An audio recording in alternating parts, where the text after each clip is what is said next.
Lo único que quiero es paz. Paz en mi vida. Ya no busco tenerlo todo. Solo quiero aprender a vivir despacio, paso a paso, crecer lentamente.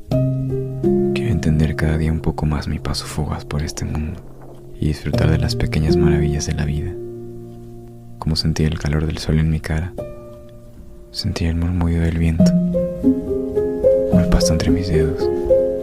Quiero mirar el cielo sin prisa, escuchar el silencio sin miedo y sentirme en casa incluso cuando estoy solo.